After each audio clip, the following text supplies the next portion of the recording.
বাংলাদেশের পাট গাছের পাতার চা ব্যাপক জনপ্রিয়তা পাচ্ছে ইউরোপের দেশগুলোতে।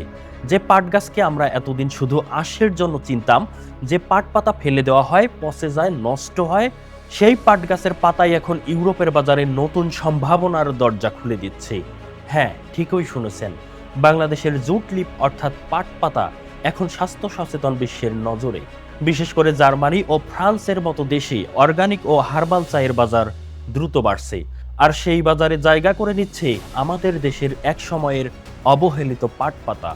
অবিশ্বাস্য হলেও সত্যি, এই পাতার মধ্যে রয়েছে অ্যান্টিঅক্সিডেন্ট, ভিটামিন ও খনিজ উপাদান, যা ইউরোপীয় ক্রেতাদের কাছে সুপার হার্বাল টি হিসেবে পরিচিত হতে শুরু করেছে।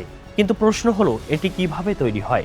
পাট গাছের ফুল আসার আগেই পাট গাছ থেকে পাতা সংগ্রহ করা হয়, কচি ও সবুজ পাতা সংগ্রহ করা হয়, পরিষ্কার করে ধোয়া হয়, নির্দিষ্ট তাপমাত্রায় শুকানো হয়, তারপর প্যাকেটজাত করে পাঠানো হয় আন্তর্জাতিক বাজারে।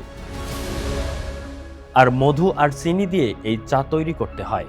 ভাবুন তো, যে পাতাকে আমরা গ্রামের রান্নায় ব্যবহার করতাম কিংবা ফেলে দিতাম, সেই পাতাই আজ আন্তর্জাতিক সুপারফুড ক্যাটাগরিতে প্রবেশ করেছে। তবে চ্যালেঞ্জও কম নয়। আন্তর্জাতিক মান, অর্গানিক সার্টিফিকেশন, অত্যাধুনিক প্রসেসিং প্রযুক্তি, সব কিছু নিশ্চিত করতে হয়। কিন্তু যদি আমরা পারি, তাহলে পাট শিল্প শুধু আশায় সীমাবদ্ধ থাকবে না, পাট পাতা হয়ে উঠতে পারে বাংলাদেশের নতুন রপ্তানির বিপ্লব।